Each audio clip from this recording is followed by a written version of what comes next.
All right, welcome in, everybody. Glad you're with us here. It is Tuesday, game week, game recap day as well. You see him there. A lot of our younger audience members might not remember who number 8 was for the Jags. I believe in their inaugural season. Was he their first quarterback, Mark Brunell? 1995, baby. Yep. Show your teal. Let's go. Yep. It wasn't beautiful last night. I mean, the ending was. Yeah. I was telling John, I haven't seen that smooth of a quarterback 1-yard run on a keeper since back in the days at Booker T. Washington when Jeff Davis's quarterback called his own number. Yeah, no slippage on that play. That was much smoother than that from Trevor Lawrence last night. I don't know. I got the feeling, and evidently people around the area did. My buddy Gunner over there at the Destin Connection Seafood Market, somebody had a feeling that even though Kansas City last night got an absolute gift because the referee did not call an obvious pass interference on Trevor Lawrence's interception that enabled Kansas City to get the go-ahead touchdown. Now, Barry, there was one of those earlier in the game as well. Maybe Series 1 or Series 2 in the game. I thought there was a potential pass interference that was not called, but we press on. How does Range Pro know? How does Gunner know? Because they were saying, I don't know, somebody's got to explain it to me. Something about a second half line something like John says that if you've got the right man, if you've got the right local man, sometimes he's soft-hearted enough, he's charitable enough, evidently, to allow you, if you're in a state that allows gaming, to place another wager after the game is already about to begin the second half of that game. How nice. That's very nice. And you got to make sure local man isn't, I don't know, elderly, because sometimes they go to sleep before the second half even kicks. So you got to have the right kind of local man. That's when smart guys have the telephone number of local man's next door neighbor. Hey, can you knock on his door for me, please? Wake him up. Throw some pebbles at his window. Help me out here. Yeah, kind of a slow first half. Chiefs take a halftime lead, but the Jags come out storming in the third quarter. Chiefs come back in the fourth. A great game, man. Back and forth. It was. And there toward the end, the Jags get the home win. Huge for them in a lot of reasons. All Monday Night Football, got the whole NFL stage, big crowd down there in Jacksonville. They win the game. 4-1. Chiefs, they got to look themselves in the mirror. Is this team getting a little old? We didn't see stuff like this happening from the Kansas City Chiefs over the last 2 or 3 seasons. So maybe they've got some reflection to take. But a big game for the Jags. And if I'm not mistaken, Barry, I think I saw them flash the schedule. I don't know what it is about the schedule, but I think the Jags are about to make their second trip out west in like 3 weeks. That's the thing that Jacksonville's got to deal with all the time. They're either going out west a couple of times or they're going to London or Frankfurt or something like that. They're playing at Seattle next, if I'm not mistaken. Catch us a break here. All that when they flash the future. You know, I am about future schedules. Yeah. And I saw them they're playing it because they were talking about, this Jags team, you got to watch out for them. Actually, no, they do play Seattle, but they play them in Jacksonville. Okay. So, that's even better, particularly coming off a Monday night game, so they don't have to travel. But I appreciate wins in a row for the Jags. I appreciate everybody's congratulations. Believe me, right after Trojan Talk, our call-in show, our coaches show, I headed straight to the house. Of course, my mom, she's a huge Jags fan. We were watching that with bated breath and all that. And I appreciate everybody's congratulations. But we did hear, in the little bit of time John and I get to spend beforehand kind of talking to each other, are the Jags really that good? I mean, have they really kind of fallen? I mean, the Chiefs, are the Chiefs really that good? The Chiefs, I didn't want to bury folks, and I did want the Jag Nation and Travis Reier, who'll join us later. I wasn't going to hit them with, Barry, I think the league's down this year. I just didn't have the heart to do that. Daniel didn't have a problem. Daniel on the chat line said the Chiefs are so soft right now. They lost to a chick at quarterback last night. Look, I get it. Trevor Lawrence's hair is long, there ain't nothing wrong with that. But hey, and it did take, the last minute, and was I, on the edge of my seat until, the Mahomes just threw it. Mahomes can still throw. He threw that ball like 70 yards in the air at the very end. Jaguars win 31-28. You got to spot me this because they haven't been 4-1 like ever. Yeah, I'm about to say. Yeah. Man, it's been a minute. Yeah. So you got to give me at least this, give me something there. But sure, I mean, it doesn't happen very, believe me. Hey, I wasn't going to get all giddy about the Saints getting their first win on Sunday because I still don't believe it. I need to go back and make sure that actually did happen. But I got to see more out of them. I think that, I've been hearing a lot about the Jags in the offseason. I think this is a playoff team. The Colts seem to be I'm told the Colts are the team in that division. I'm not so sure yet. A lot of people talking about how good Indianapolis has started out, but Houston and Tennessee are in that division. Yes. Yeah, I could see this team making the playoffs. Well, we already get this as well. Again, you got to give me this. You got to give me this chance to sort of, gloat a little bit about that. And I knew that we'd have something like this, even from a guy like Bill from Baltimore, who says we're burying the lead with a big story. Hey, it's a 2-hour live program, Bill. Hold on, man. Tap the brakes. You got, if we've learned anything about this business in the many years that John and I have been doing it together, is you can't do it all at once. Yeah. You got what he said. Bill says we're burying the lead about how Auburn sold its Baylor home game to play in Atlanta. Yeah. Is that the lead? There's a lot of people who aren't real thrilled about it. Bill, I've got some comments about that. Believe it or not. I mean, there's some things that I want to get off my chest about that. But there again, you gotta reel your audience in. You gotta keep them waiting. When are they going to talk about that? When are they going to talk about that? It's coming. Believe me, it's coming. Yeah. As opposed to, where does he get off saying something like that and switching it off? Here's the deal. Of course, the Auburn Tigers this year opened up the season at Baylor. They win against the Bears on the road. Tiger tails out of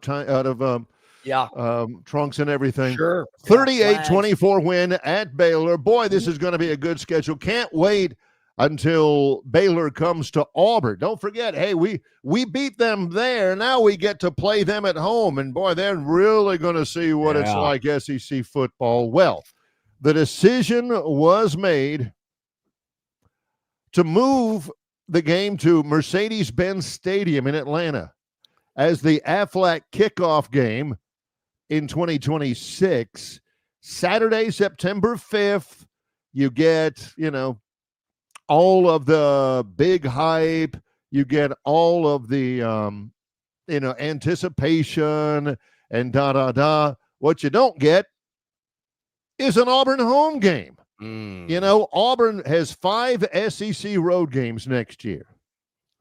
You got to go to Alabama next season, go to Georgia, go to Tennessee, to Ole Miss, to Mississippi State, and now they're going to have a 6th game away from Jordan-Hare Stadium. Because why? Here's one of the things around it. NIL.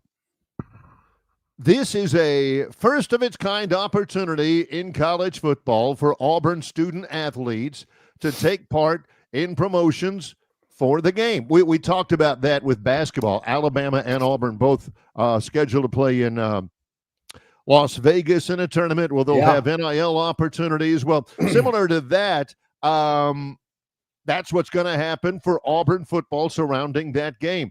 David Epps is the Peach Bowl chief operating officer. He says, we have worked in partnership with Auburn to create a new model for neutral site games. And the student athletes will be able to participate and earn money for themselves. Auburn wasn't going to do it if it wasn't for NIL. So here's the way it looks. Here's the eye test, John. Auburn is selling out their fans for their student athletes. This is how it looks for rank and file Auburn fans like John from Wetumpka. Moving the game proves Auburn doesn't care about the fans. Fans can't go. They can't, the Jordan-Hare Stadium, the experience, the tailgating, forget it. They're all about getting those student athletes and as I don't much know how money many, as they possibly can. That's the way it looks. No doubt. You've got to be able to have the money to get the best players and to pay them. And you're right, John. That's how college football, that's the direction it's going. You better have enough NIL there to get the best student athletes. I say student athletes, the best players, because if they're not winning, that entire fan base is going to be mad. Now, there's probably about 50,000 ticket holders that are mad today because Auburn's only getting about 20,000 tickets to go to Atlanta. Baylor's getting 3,000. What? I don't know what they're doing with the other 60,000 seats that Mercedes-Benz Stadium holds. But if I'm a season ticket holder at Auburn and I'm not a big dog, I'm kind of ticked off. Wait a minute. I'm getting one less home game at Jordan-Hare. There's only 20,000 plus tickets that Auburn is getting. Didn't realize that. I just don't, Auburn is the home team, but the majority of their fans are going to have to find a ticket on the secondary market. Don't know how much they'll be priced. Don't know what if the game is going to be that big of an event. Maybe the tickets will be manageable, reasonable. But I kind of got the sense that Freeze wasn't thrilled about it, but it was like, hey, it's going to help the future of the program. I might not be a part of that future, but it's going to help the future of the program. But I can see this coming. These neutral site people that put these bowl games on kind of got kicked to the curb, and they're looking for a way. We need to keep this thing going. It was big for Atlanta. It was big for Dallas and these other cities that hosted Nashville these games. and NASCAR venues and. So they're looking for ways to do it. The one thing I'd like to know, Barry, how much money is Auburn getting for this? Everything I've read and heard, I've not seen $1 amount. You mentioned the basketball in Vegas. I believe that's $1 million that the team gets to use toward NIL for basketball. If Auburn's going over here to play a game like this, they better be getting about 3 or 4, maybe $5 million for a football game. Yeah. But I haven't read any reports that indicate the amount of money they'll be receiving. I think two things. And again, I definitely think that John Cohen knew this was happening. He's got to get players, got to get student athletes in, NIL, so hopefully several $1 million. They need players. And he's about to sign this deal. And John, he knows, he's going, oh, I'm about to get skewered for this. The Auburn fan base, honey, all right, for about the next week, don't answer the home phone, okay? And Barry, I've said it before. Hey, secretary, don't take any calls unless you check with me first. I've said it before. Who wants to go to Atlanta?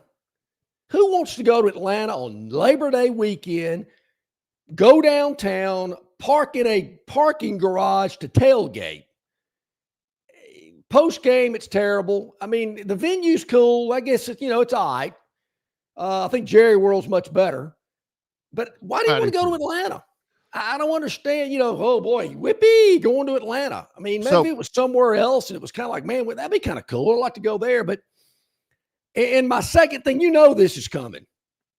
I'll be curious to see what types of schools will take advantage of these opportunities. That's the other. Will every school do something like this, or will there be some that'll go, that's okay.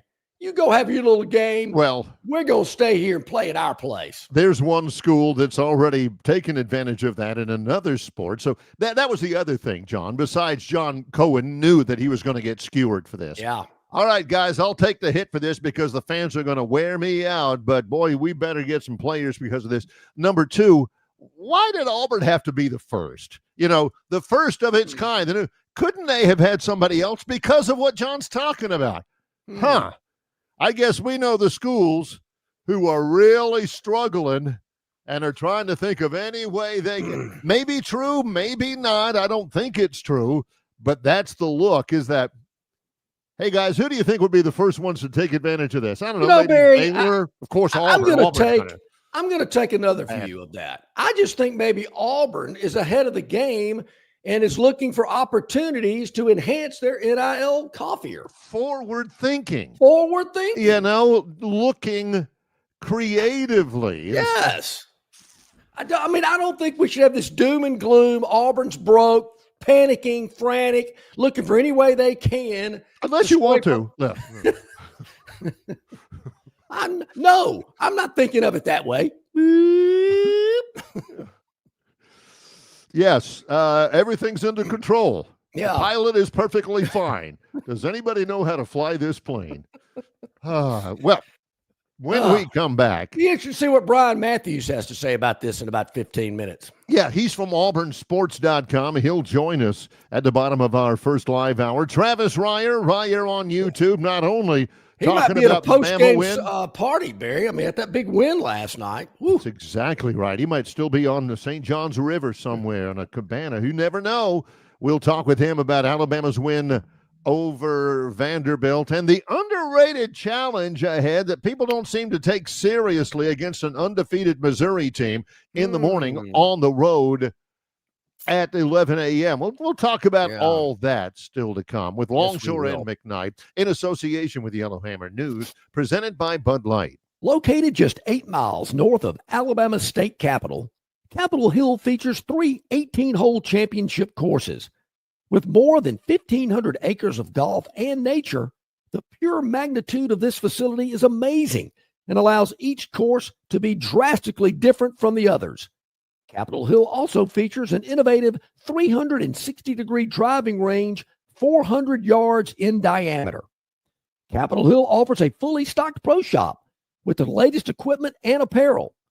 Great food and beverages in the clubhouse can be enjoyed both before and after your round. Get your group together and hit the trail. Go to rtjgolf.com/Capitol Hill for tee times and more information. Summer's here, and so too are its many challenges. Heat that won't quit, beers that won't fit, hammocks that won't hammock, screen doors that appear out of nowhere, flips that flop a little too much. That's why it's important to keep it simple.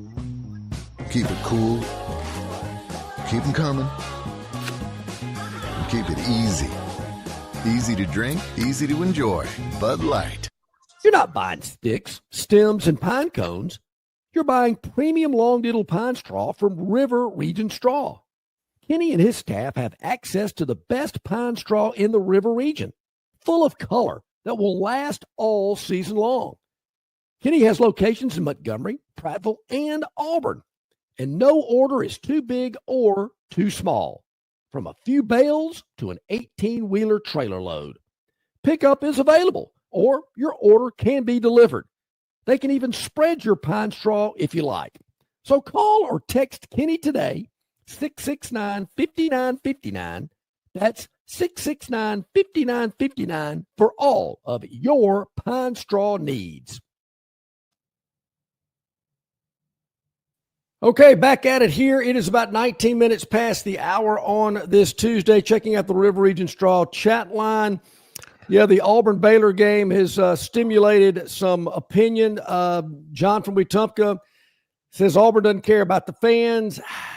I get that. I see people saying that. It is a burden on a lot of the Auburn fans that won't be able to go, can't afford it, whatever it may be. I thought it was interesting, Barry, that Auburn's only getting a little more than 20,000 tickets for this game. I did not know that until you pointed that out. If that's the case, holy smokes, that is definitely a bad look for the fan base. And it's like Curtis said, Auburn trying to be a leader in this. He says Alabama will follow suit as well, just as it did with Tiger Walk and just as they did with, stuff like, he says many other teams just like the logo on the field.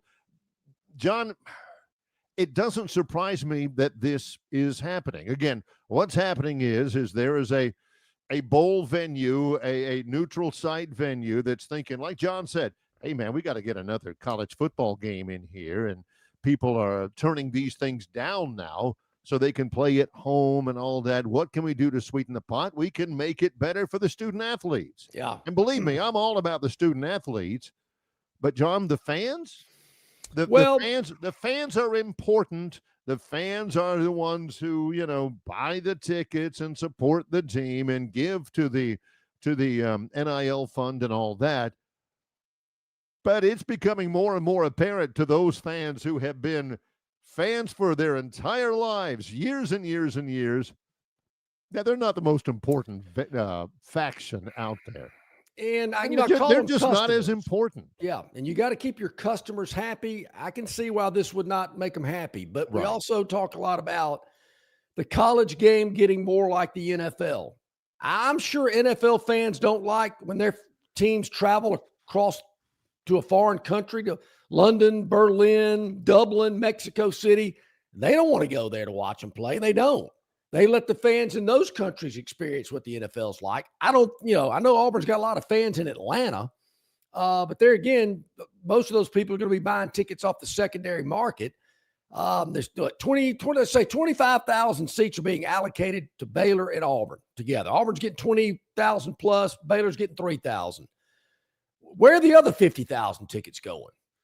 I mean, is the Aflac people got enough clients and customers to schmooze? Maybe they do, but I don't think they really care about being in Atlanta on Labor Day weekend to watch this game. So the secondary market's going to, certainly take advantage of that. But yeah, I mean, NFL games are everywhere. They're on Thursday nights. They're on Monday nights. They're at, if you're a West Coast team coming to the East, you're playing at 9:00 in the morning. I hate to say it, they don't care about the fans. We got to generate money. We've got to attract players. Which do you think they'd rather? Get 5-star wide receiver, get 5-star quarterback, get a 2-time all-conference quarterback into your place, or $7,000 a year donor? Let me. I'm curious about this. Just curious. Do you think it's who's Aflac? I believe is the sponsor for this game. It used to be Chick-fil-A, but anyway, it's in Atlanta. Gary Stoken, who's head of all that, I'm sure is in on this as well.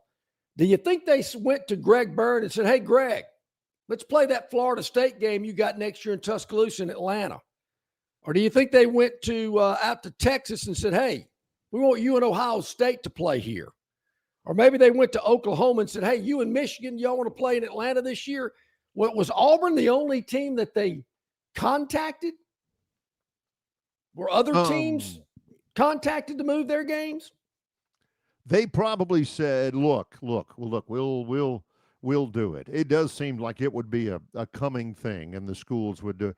Look, we'll do it. We just don't want to be the first, I mean, we don't want to look desperate, like when, the quarterback of the high school football team breaks up with his girlfriend right before prom.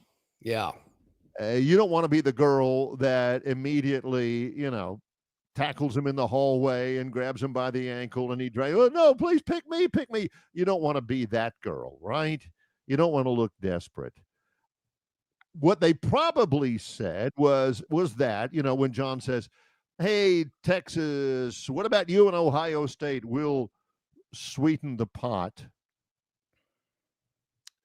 And if you play at Jerry World, we'll do this or that. And Texas is saying, we're not against it. We'll probably do it sometime. Give us a shout in about 2 or 3 years. We want some. I tell you what, why don't you ask Auburn? Auburn will do it. Auburn needs to do it. Well, we're okay for a while. We need a guinea pig. We need a sacrificial lamb to take the heat and have everybody in righteous indignation. They're already pretty uncomfortable at Auburn, so big deal for them. Let them do it. Let them take the public relations hit, and let them be the one to kind of get the national sporting crowd kind of used to the idea. Yeah. And then in a couple of years, when we jump in, then it'll be that much better. I'll say this: Auburn will do it. I'll say this, Barry. Number one, I want to know how much money's involved here. How much money are the teams getting? Does Auburn get more than Baylor gets? How much money is involved? How much, was it worth it to go get X amount of millions to go do this? Will other, I'll be interested to see in the future, will other cities get involved? You have to think that they will. Look, I was a big proponent of neutral site games 20 years ago when they first launched them. I thought, wow, this is pretty cool. Go to Atlanta, Dallas, wherever. Showcase your program in a different area, in a different region of the country. I do think it got a little stale toward the end. I think you could see that teams weren't as interested in it as much. Saban was doing it every year, and you're like, yeah. Okay. Now that they're dangling that carrot in front of you, we're going to pay you money towards your NIL. And I don't want Atlanta every year. I like the fact that they went to Dallas and Orlando and some other areas of the country. That's I don't have a problem with that. But yeah, Barry, they got to make money. They've got to have NIL. And if they got to go somewhere to do it, if this is successful with Auburn and Baylor, don't think for a minute other teams aren't going to get in on it as well. I can't remember the last time Auburn only had 6 home games. Everybody in the SEC has 7. Wow. I mean, you're protecting home games. What is their home schedule next year? Home schedule next year for Auburn, I've got it pulled up. I got 2025. Hang on. 2026 for Auburn. Next year, Auburn, Baylor, then Southern Miss at home, Jacksonville State at home, Florida at home, LSU at home, Vanderbilt at home. On the road for Auburn, again, at Alabama, at Georgia, at Ole Miss, at Tennessee next year. What's that home schedule look like for the rank and file Auburn fan who gets that call from Auburn ticket office and says, hey, how about once again re-upping your season tickets? They say, well, who we got at home? Southern Miss, Jacksonville State, Arkansas, Florida, LSU. That's it. That's Barry, we've got Baylor in Atlanta. Yeah. So. I think, Barry, I think it'll be interesting there again. I want to see some numbers. I want to know how much money's involved here. I understand there have been some news outlets that have requested the game contract between the two schools to get these answers of how much money is involved, how much money will Auburn be making on this deal. Right. But I wonder, Barry, if in the future, these cities around the country will try to be in the scheduling business as well and say, hey, we want you to come here and play this game against this team, and we're going to pay you X amount of money for your NIL to do it. Yeah. I mean, I think you're going to start seeing cities pop up, and if this is successful, then go for it. I think this will be a standard operating procedure. from now on. Well, when we the great thing about being in Atlanta on Labor Day, Barry, you got Dragon Con going on and all that kind of stuff. So, you can, hang around with all those people while you're there going to the Auburn-Baylor game. I could just see going to a game like that with John in Atlanta on Labor Day weekend. John says, what the heck's up with that guy? And I'd say, that's Dumbledore, John. That's that's the headmaster at Hogwarts. Well, who's this guy? Oh, that's Doctor Who. I'm looking out my window one year. I forgot Alabama's playing, I don't know, Clemson or West Virginia. And I see Darth Vader and some of those, those stormtrooper guys walking down Peachtree Street. I'm thinking, what the heck's going on here today? Well, we'll take a break. When we come back, Brian Matthews, auburnsports.com. It's Longshore and McKnight in association with Yellowhammer News, presented by Bud Light. Hey, folks, how often do you think about your roof? Probably not often at all. I know I didn't until I needed a roof replacement.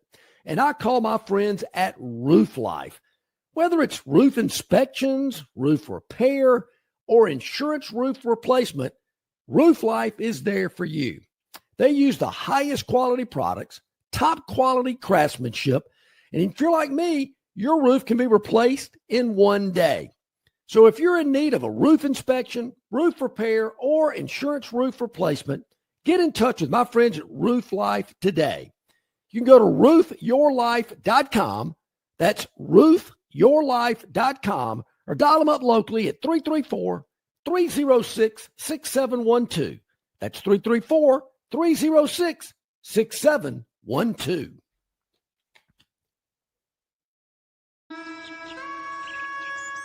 The Bush Guide, cold and smooth survival skills. For a successful stint in the great outdoors, pack accordingly. Place heavy essentials near your spine for stability in rough terrain, with light items near the bottom. Now, you may be wondering, where does the Bush Light go? In your stomach. Bush. Head for the mountains. Enjoy responsibly. Copyright 2023, Anheuser-Busch, Bush Light Beer, St. Louis, Missouri.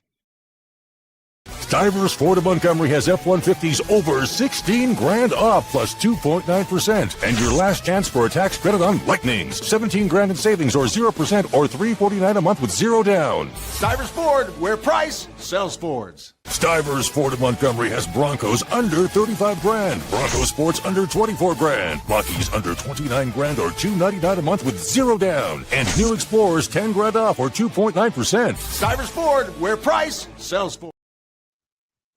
All right, welcome back in, everybody. Glad you are with us here on this Tuesday. Longshore and McKnight, presented by Bud Light. Easy to drink, easy to enjoy. Also, our good friends at Yellowhammer News and yellowhammernews.com. You can check us out there. Video content right up about the show each and every afternoon. Also, check us out on Facebook, YouTube, Instagram, X, Spotify, Apple. Wherever you get your podcasts, we're there for you anytime that you want to watch or listen. It's on your schedule. We do it live from 7 to 9, but you can watch or listen anytime that you like. Speaking of like, hit the like button, hit the subscribe button. We really appreciate that. Brian Matthews with auburnsports.com. Sorry, got you in mid-swallow there. I was going to try to hold on for just a second. How we doing? I'm doing good, Bear. I love your jersey. Did you fall down twice before you came on the air this morning? Yeah, I told John, I said, we haven't seen a quarterback keeper like that since back in the day when number 8 for Jeff Davis called his own number against that's probably about right. Yeah, I think I got that on video back in the storage room somewhere. Yeah. That was on 8mm tape. It was so long ago. Was that the stupidest looking game-winning touchdown you've ever seen in your life? Goodness gracious. I've seen a lot, so I don't No. I can tell you the stupidest game-winning touchdown I've ever seen in my life. It was at Jordan Hare. I was on the field, and Chris Davis ran right by me. Yeah. How about that one? I was on the field on some 4th and 30 something, and sorry, touche. Yeah, good point. All right, bottom line, the announcement that Auburn is moving a home game next year against Baylor to Atlanta for NIL considerations, everything. Thumbs up, thumbs down, Brian? Both. How about that? Yeah. Way to have an opinion. Yeah. Okay, I don't think this was necessarily a decision for the athletic department. I think this was a have-to move. they need that NIL money up to $5 million directly to the players. Whoa. That is a big recruiting advantage. They can use that to get better players to win recruiting battles. There's nothing more important right now in college football, than finding ways to get more NIL money to win these, big recruiting battles. So I think in that respect, it's a move Auburn felt like they had to do. And I wrote about this a few months ago, but this is part of the new era of college football. This is going to happen every single place in the country are going to be looking to do this. It's sad, I think, that college football has to do this, right? This is the way we have to get the NIL money. There's no way to do it at home. We got to go to Atlanta or Nashville or Tampa or wherever to do it. I just think that's a bad look. I think it's bad for the city of Auburn. I don't know the exact numbers anymore, but I'm sure it's 10 to 20 million. Yeah. That it cost, business owners here, local business owners, and then it's really another slap in the face to season ticket holders and fans who are probably going to pay the same amount but lose a home game, are being forced to pay extra money to go to a game away in park and do all those things. They're already getting nickeled and dimed. So it's go ahead. No, I was just going to say, Brian, I did see that during the break. Andy Staples had reported that it was around 5 million, which is a number I was kind of thinking, if it's $1 million for basketball, it ought to be about 5 for football. So we'll see if that's the official number. That's what's being floated out there. He mentioned it as well, and I could see that. But you mentioned Auburn losing that money. What's to say in the years to come that Auburn and Opelika get together and they come up with $5 million to make sure the game stays in their area? Yeah.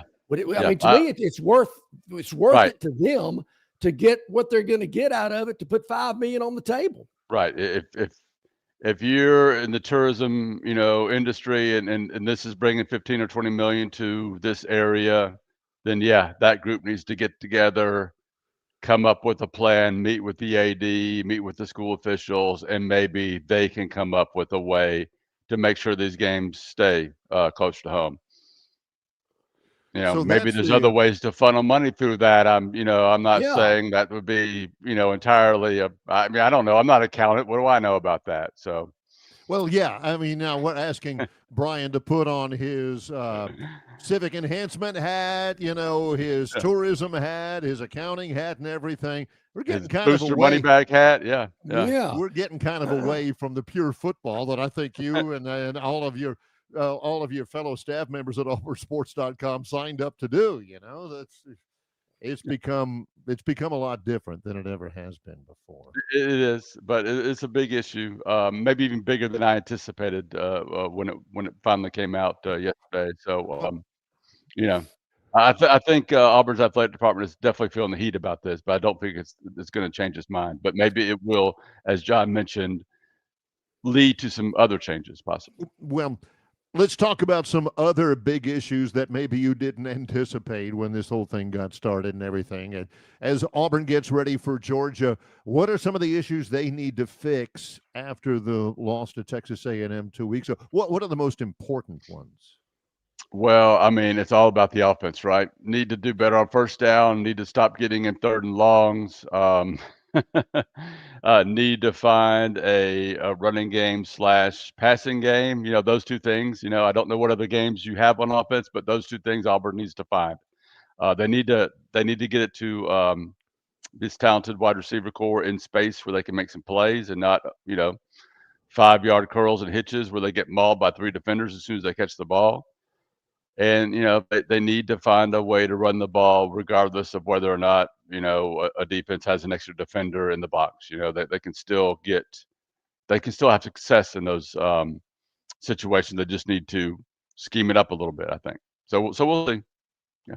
What did you see anything out of Georgia Saturday against Kentucky that concerned you? Was it just, same usual Georgia style football?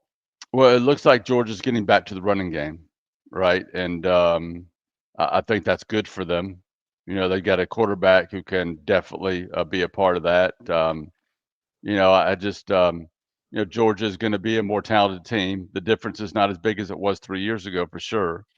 in normal circumstances, I think Jordan-Hare can make a big difference here, right? This could be one of those Jordan-Hare nights. I mean, I personally, in my 40 years, going back to my freshman year of high school, have probably seen 100 of them.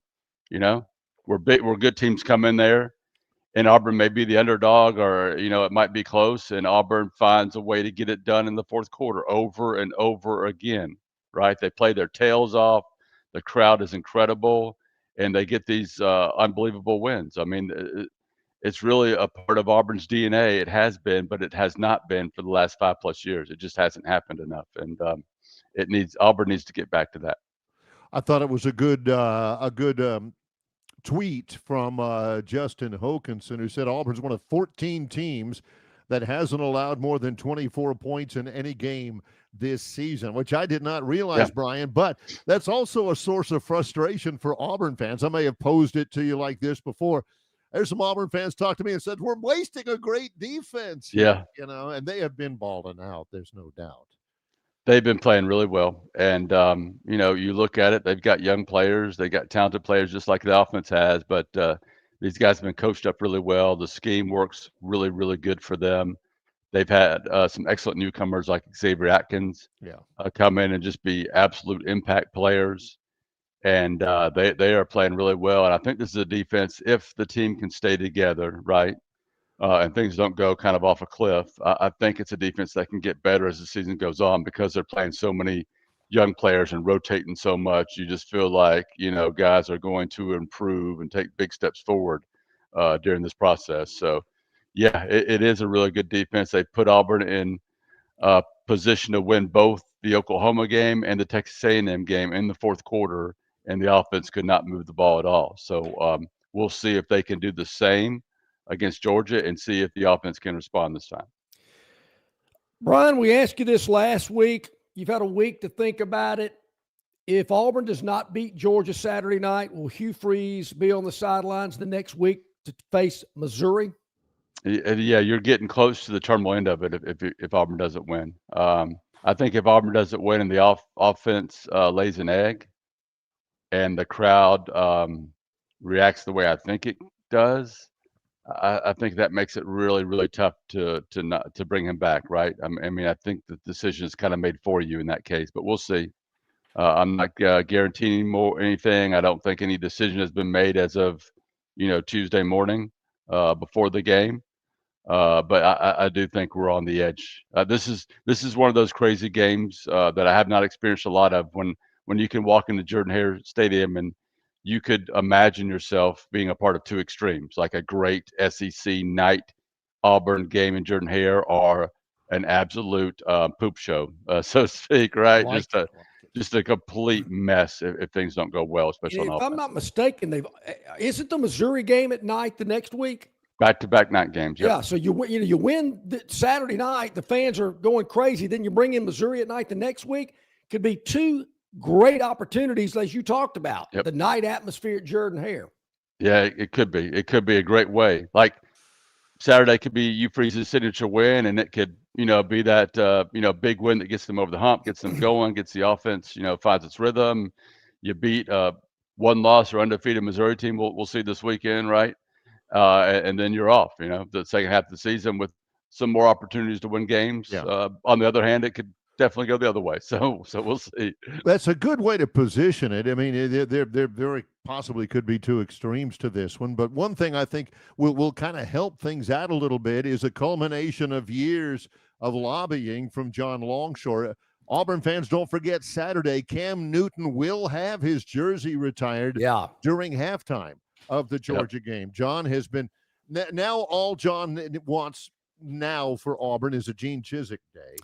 A statue. I mean, come on. Won the national title. Yeah, he did. 15 years ago, man. It's crazy it's been that long. Really? But yes, I mean, certainly and well-deserved. Believe it or not, people are still talking about that 15 years later. Yeah. Isn't that something? Isn't that weird, John? Huh. But yeah, I mean, one of the most incredible single seasons I've seen in college football in my lifetime. Really put that team on his back, and also did it through a lot of controversy, right? I think that team and that coaching staff deserves credit during that season for the way they managed the team and got through it. And, won every game, went undefeated, had the incredible comeback at Bryant-Denny Stadium. Is that the last time Auburn's won there? I think it is. I was at that one too, Brian. Yeah, yeah. Yeah, that was a fun one for a certain segment of fans in this country and in the state, and one that will not be forgotten. Well, it's one of Auburn's that's greatest one of wins, I those feel like. games. I wish I had a camera in my car and recorded the conversation I was having with all of my buddies driving home. I mean, I could have put that on pay-per-view and made a fortune. They wouldn't have used the word poop, I'll tell you that much. No doubt. Definitely rated NC-17 for language. No doubt. Yeah, No doubt. No question about it. One final general sense, general commentary here without specifics. It looks to me like Stephen Pearl's roster is stable. Yeah. It is. There are worries for a couple players, of course. You got agents out there. Hey, I can make you this much money. Come play here and stuff. But I think they've gotten through that process. Tahad Pettiford, Keyshawn Hall.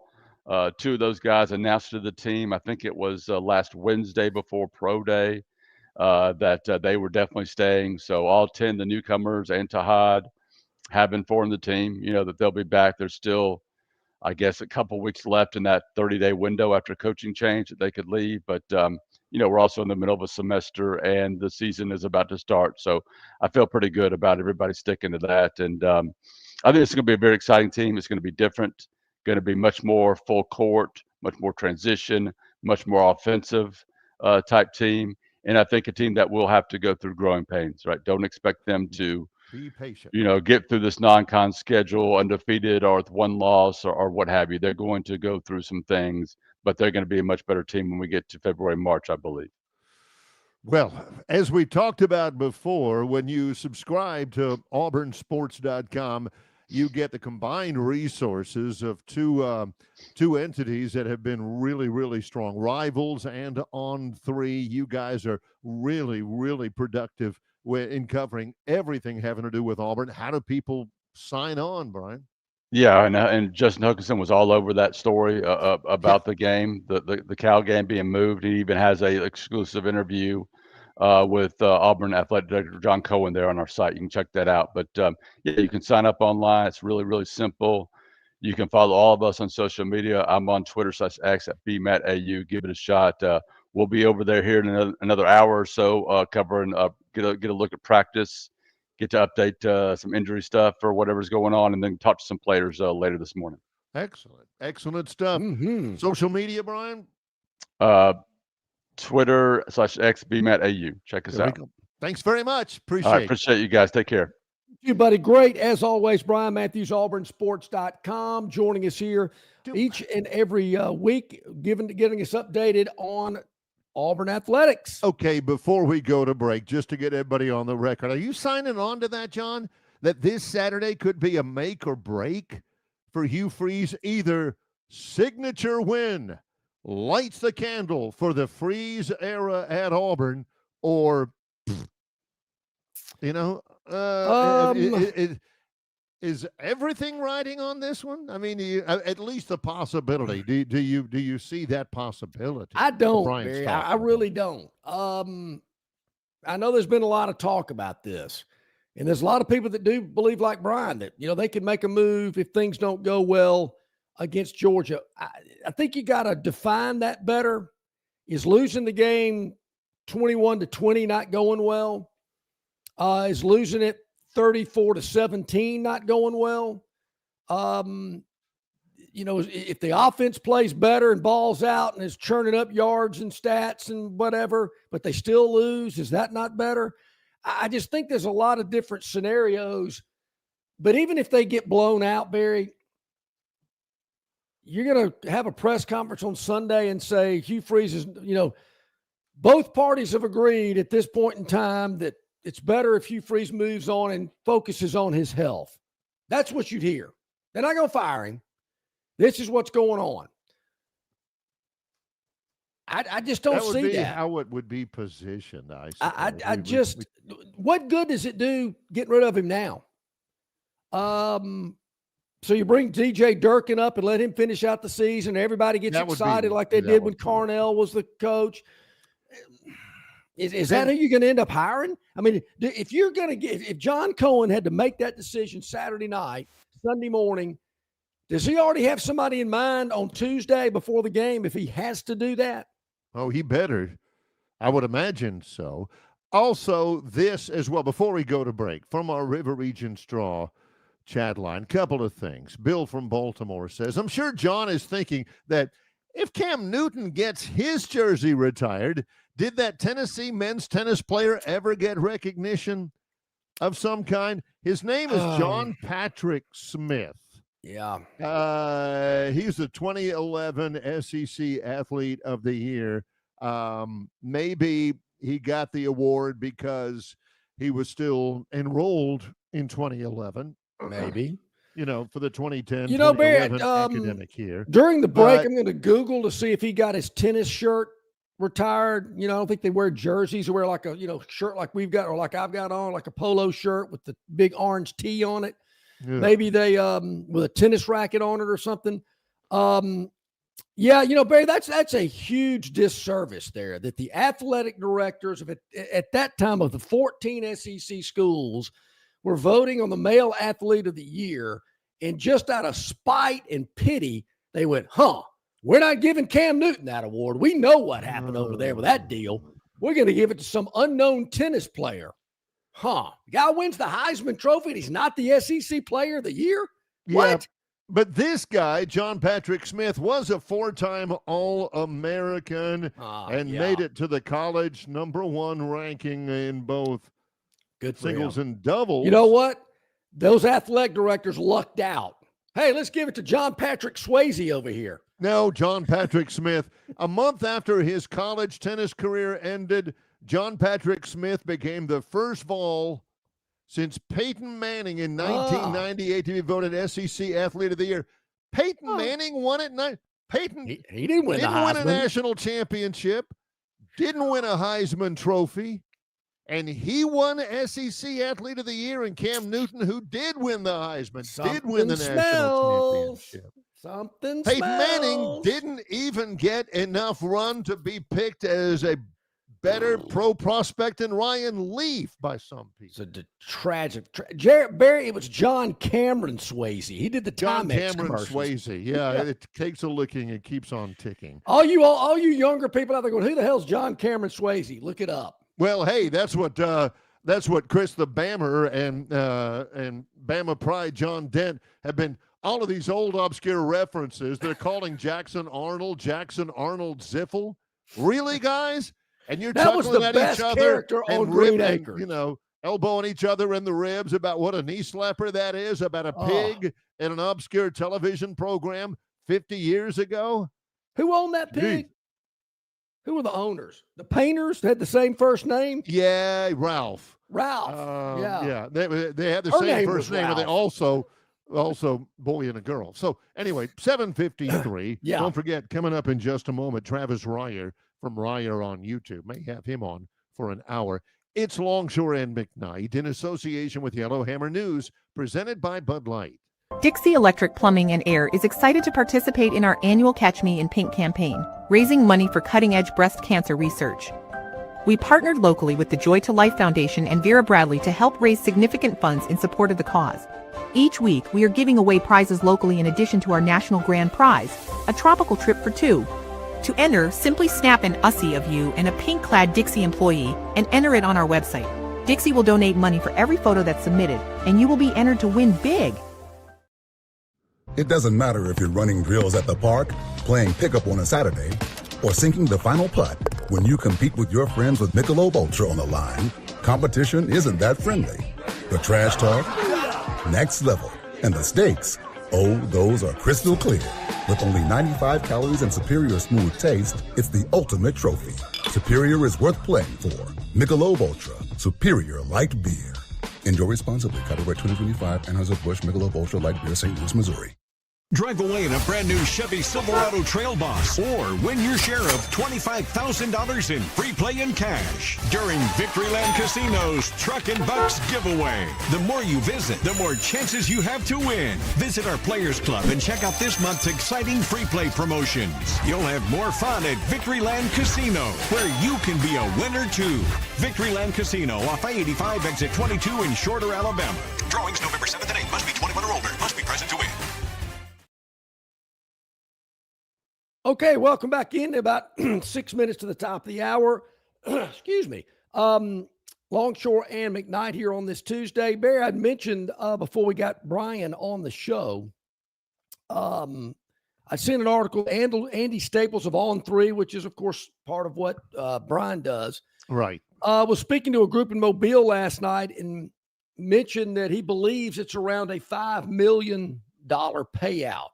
That's kind of what I was ballparking, thinking, yeah, if it's $1 million for basketball, it ought to be about $5 million for football. And that's a big chunk of change. They could do a lot with that. Barry, I could see a lot of schools being very interested in getting a $5 million payday to play a game at a neutral site. I also want to know, is Baylor getting $5 million as well? You know, does the away team get as much as the home team gets? I'd like to know that too. Do they even have a say in it? It's not their game. Yeah. You know, Auburn, on a home and away, is Auburn even paying them anything? I think so. I think every away them team, as much as Baylor paid Auburn to come out there. I really don't know, but if I'm Baylor, it don't matter to me. I mean, we ain't playing at home anyway. It's an Auburn issue more than anything else. I just think everybody, you don't need to be snide to all of your other guys and all this kind of stuff, because it's going to be happening for you at some point. There are schools out there that, again, you can only pay yourself. You can only pay $20 million a year. I say only. The rest of it is NIL, and it has to be approved by the clearinghouse, or whatever they call that thing now. It has to be approved by the NIL clearinghouse. And believe me, there's a backlog of that right now. There are schools that are going ahead and paying these guys NIL without having it approved by the clearinghouse yet, just because they're tired of waiting. So you get $5 million already pre-approved that you don't have to pay for. You don't have to go out and solicit. Everybody's going to be doing that at some point. It's just somebody has to be the first. And it looks like it's Auburn and Baylor that are going to be in. I got to think there are a lot of other schools out there that are looking at this thinking, man, we want to get in on that kind of payday too. Yeah. Now, man, excuse me. So is this the kind of the rebirth of neutral site games? And who says they got to be on the opening weekend? I mean, hey, anytime, yeah, play me, yeah, yeah. This is. I do think this is. I think you're right. I don't love neutral site games because of the reason that we've been talking about this about. I believe that campus atmosphere should trump everything. Auburn fans, this is what's going to happen. If Auburn gets, what did you say, John? 20,000 tickets? Yep. Baylor gets 5,000 what they're saying. You know who's going to get all the other ones? Jesse is going to get tickets. Jesse Saints tickets. Guys like him, they're going to get tickets. StubHub, SeatGeek, all of those guys. It's going to be on the secondary market. And this is going to add insult to injury, John. Auburn has more than 20,000 season ticket holders. Mm-hmm. The ones who won't have access to that 20,000 in Atlanta, who are going to be the upper echelon donors, are going to have those. The other ones who are going to be out in the cold, not only are they paying for season tickets for one less game, but they're going to have to pay out the yin-yang to get tickets for that game. You know, Sure. not only are you not going to get that included in your season ticket package, but if you do want tickets, you're going to have to pay, what, twice, 3 times more than the face value for them. Could be. Ouch. Barry, he used to say when the college football playoff rolls around and you're one of these teams that gets to have a home playoff game, and Atlanta comes to you and say, hey, we'll pay you $5 million to come play that game here. Yeah. Why It's play just- it at home? Yeah, there's a lot of people more creative than me, and I'm sure there are brokers who help broker this, independent brokerage people, promotions people. And as I mentioned to Brian, who Barry, came to Baylor and who came to Auburn and said, look, how about this? We've got this. We'll only take a small percentage. There's some people out there really creative. And what John's talking about, that's just basic stuff. There's going to be some real creativity. A billboard near the Frisky Whiskey with Eric Singleton saying, watch us in the ATL or something like that. Yeah. You mean the billboard that says liquor prices half as much as in the state of Alabama? That billboard? Yeah, that's the first billboard that got John off the exit ramp. Yeah, no, exit 3 off I-85. Okay, yeah. If you're heading that way. I've got another place that I go to that's even cheaper, but I ain't telling anybody because once I tell people stuff like that, it's like that turn off going to Bryant Denny by the Coke warehouse. Oh, well, I'm now gonna everybody does that. Now everybody does it. More people do that than actually go down McFarland. Yeah, it's ridiculous. I should have never opened my mouth on that. So, I see this $5 million. Yeah, we'll do it. I mean, I hate to say it, but the game, the era of going to a college football game like we used to do, and heck, the last 5 to 10 years, it's different. I mean, earlier before the season started, I saw where Alabama approved $5-10 million for more refurbishment of Bryant Denny Stadium. Code word: we're putting more premium seating into the stadium in some areas I didn't even know they could put seats, but they're doing it. And as I'm watching the game last week against Vandy, and they're panning the crowd, I'm thinking, whew, look at those folks up in that upper deck. That sun is baking them. Oh, and no telling who they're sitting next to, and they got to get up to go get a Coke or go to the bathroom and all this kind of stuff. And I hate to sound like the old geezer, but I know it sounds that way. But they don't care about you. They don't care that you're sitting in the sun and you got to go pay $8 for a Coke and stand in line to go to the bathroom and pay $40 to park and all that kind of crap. They don't care. Doesn't matter. And that's just the way it's gotten. Now, they want you there. They want to make sure the stadium's, packed. I don't care. Make your donation and spend your money and buy your tickets and your seat licenses and all that, and just shut up. Yeah. Don't give us any crap about how you don't like the way the run defense has been playing, or that there's not enough ice in your Coke, or there's too much ice and it waters down when you put the rum in it. No, just shut up and give us your money. If somebody could invent ice that would stay frozen longer, and I get it, the sun's a big factor in that, but there is nothing worse getting to about the last 25% of your refreshment, and it's watery, and there's some pom-pom shaker pieces in it and some peanut hulls. A peanut shell? Yeah, back in the day, you might find a cigarette butt in it when you got through. Yeah, we used to call that steak funk. Here, taste this, honey. Does this? I'm not going to taste it.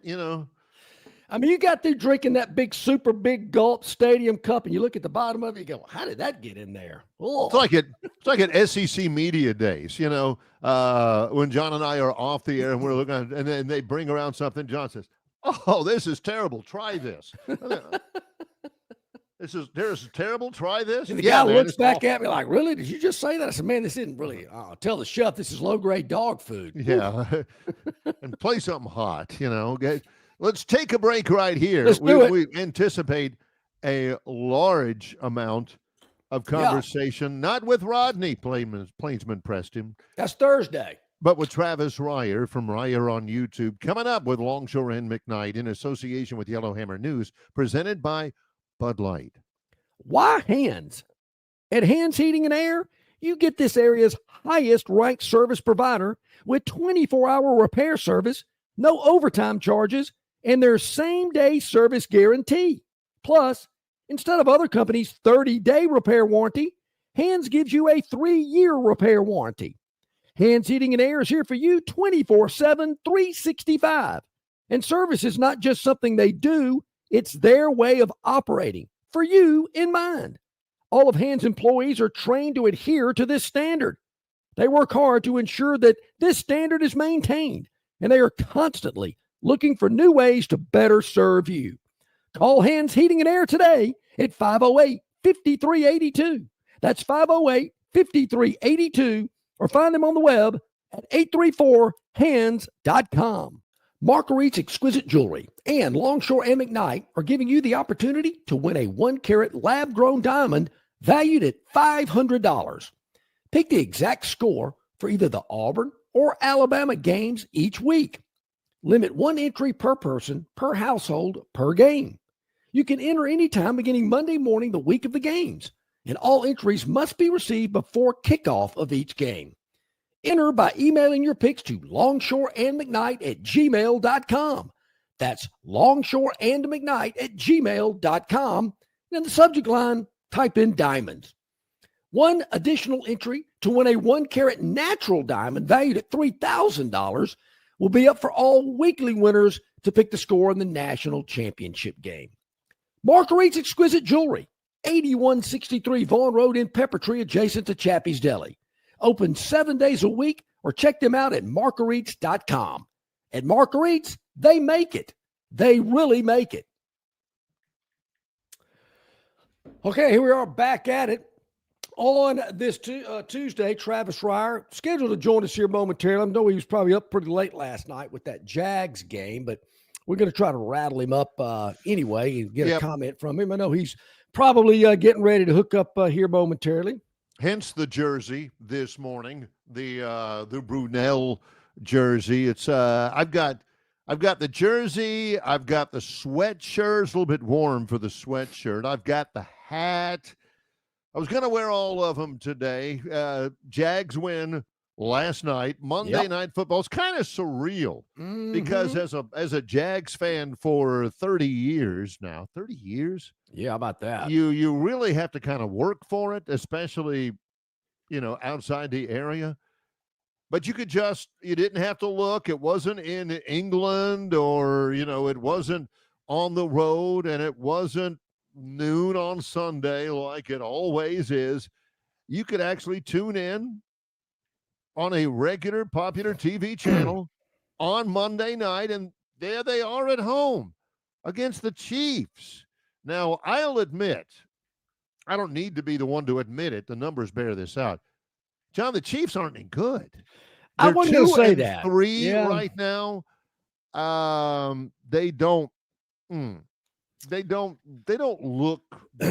They don't look right. They don't, and I don't want to dilute Jacksonville's win last night, because that was a big one for many reasons. Beating, Super Bowl champs of multiple years. Got a lot of high-profile players.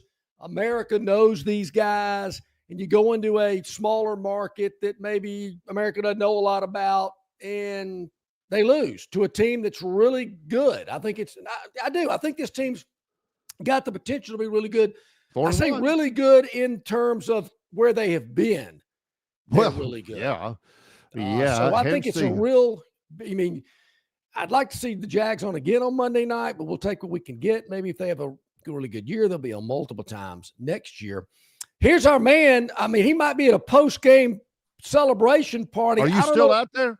I don't know if he's got his Jags jersey on like Barry McKnight does, but Travis, what a night for the Jags on Monday Night Football.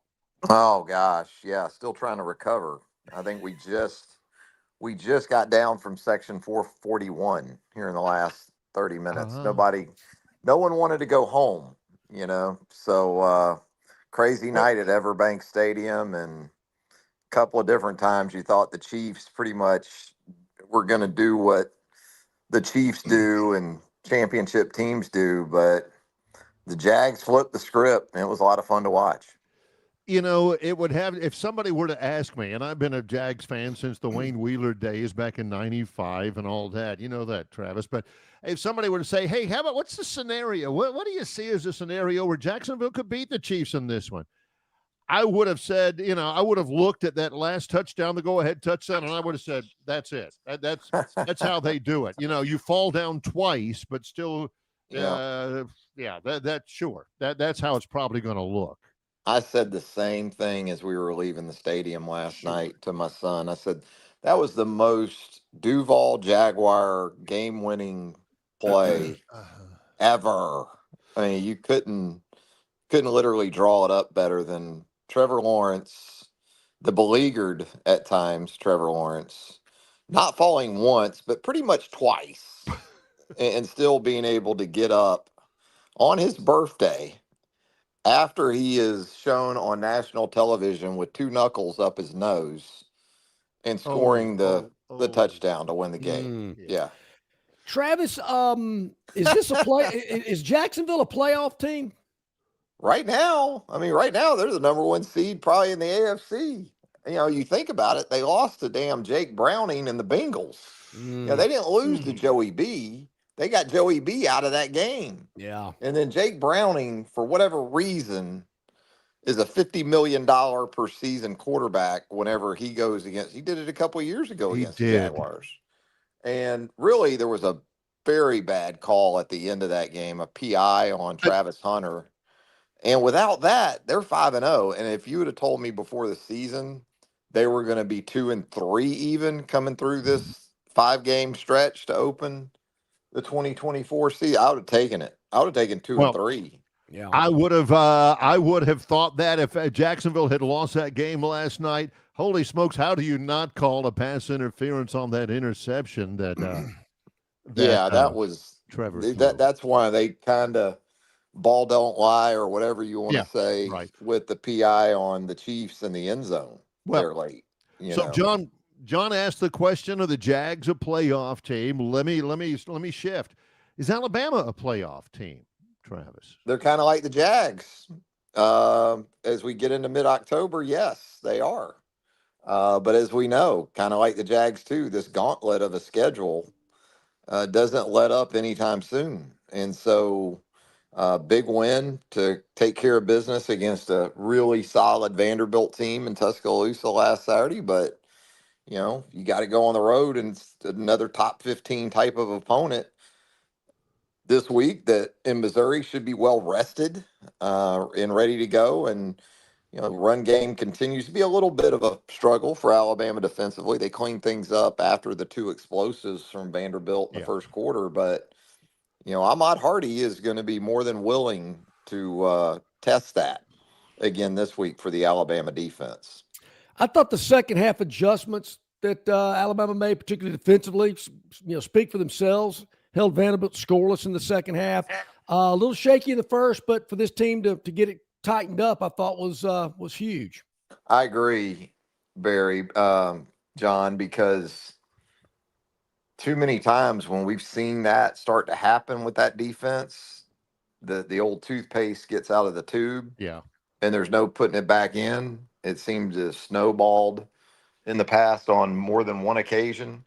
They did. They cleaned it up. So I thought that was very, very important. And I don't know if they really made massive changes to their scheme, maybe a couple of adjustments, but more than anything, they played, responsibility sound defense. They just busted a couple of those things against the run, and not having James Smith in the first half, I'm sure didn't help. But even with him, if you consistently put multiple guys in the same gap, or you have guys out of their gaps, these guys like Alexander and other backs in this league, Hardy this week, they're more than capable of making you pay. Even in a game where Jam Miller runs for 136 and Ty Simpson throws for 340, I still think for Alabama, the star of that game may have been Justin Jefferson. Where did he come from? Goodness gracious. I mean, that was 14 tackles, a sack, all that. That's they couldn't block that guy. kind of the guy you've been waiting to see to this point, and he was that guy against Vanderbilt, no doubt about it. Very productive, as you outlined there, Barry, and the huge play, really. You talk about college football playoff hopes and how things might play out down the road. Still a long way to go, but the forced fumble on Pavia there inside the 10 when you're already down 7-0. Yeah. It was a good play because even if you don't force the fumble, you're going to keep that to 3, in all likelihood there. But, Alabama was very aware that in those situations, Pavia was going to look to his guy, Eli Stowers. Both of those red zone takeaways that they produced, you go back and watch, and it's clear Diego's going to his dude in Stowers, or wants to. And Alabama was able to get him off of that initially. And on both those plays, they end up forcing the turnovers. Well, they didn't get him off of it the second time, but he threw it anyway, which led to the interception by Sapp. So when we were talking about Alabama's next game yesterday, I made a comment that, Barry just shook his head and, said, "Oh, come on." Is Missouri really that good? I mean, who've they played? They haven't left Como yet. I guess Kansas is the best team they've played. Bama beats this squad 38-0 last year. And I'm thinking, yeah, I mean, I guess they're pretty good, but are they, 3.5? I mean, I'm thinking, I don't know. I guess I got to see it to believe it. Yeah, I was a little surprised by that number too, but I was surprised by Georgia being 3 or whatever it was. So, but no, the point stands in terms of really for the at least second year in a row, we're getting into October before we really learn anything about Missouri from a schedule standpoint. So what we do know is they can run the football against who they played to this point. They're averaging 5.9 yards per carry. 5 games, they've already got 18 rushing touchdowns. But I think the goal this week is to, even more so than a year ago when they had Brady Cook and Burden and Weiss on the outside. They had some guys at wide receiver a year ago. And they're okay this year. They like the tight end. Kevin Coleman, transfer from Mississippi State, is off to a really good start. But you've got to make Bo Prabula in that passing game beat you this week. Right. I mean, you do. You just absolutely do. But, these 2 running backs, not just Hardy either. I mean, Jamal Roberts is averaging more than 7 a carry. He's the second guy. So both of their top 2 backs are averaging in excess of 7 yards per carry. So that's where it's going to start. You got to be solid against the run from the outset, and then you got to make Prabula, beat you with that passing game. He's thrown 3 picks in 5 games, so you got to do your best to turn him over this week. The production on Saturday of Ryan Williams, I think he had 98 yards receiving, 6 catches. Everybody was saying, finally. He's had the slow start, or, he had the drop against Georgia, things like that. Has there been anything you can point at and say, this is why he hasn't been as effective as people think he should be? Have you seen anything? Yeah, I just think consistency catching the ball, has been the big thing. He's had double-digit drops. He was better with that. He did have one, I guess, on Saturday. It was a 4th down where the biggest mistake he made was he didn't get enough depth on the route on 4th down. So I don't think it was probably going to matter if he caught it or not. Right. I watched Julio Jones drop footballs. Yeah. The revisionist history is, Julio was 7'8", 297 pounds, and never dropped a football. It happens, but Amari Cooper didn't drop many, but he dropped a few, and so. But I thought Ryan Williams was really good I thought he was good against Georgia after the drop. Mm-hmm. I mean, because, you would think the tougher catches, the more physical catches would be tougher for him than the blow-bys that we've seen him drop. But, he made the big play on the deep ball there on Saturday, and he continues to just impact defenses. You see these defenses stay in that two deep coverage with those, they keep those two safeties back really because of Ryan Williams.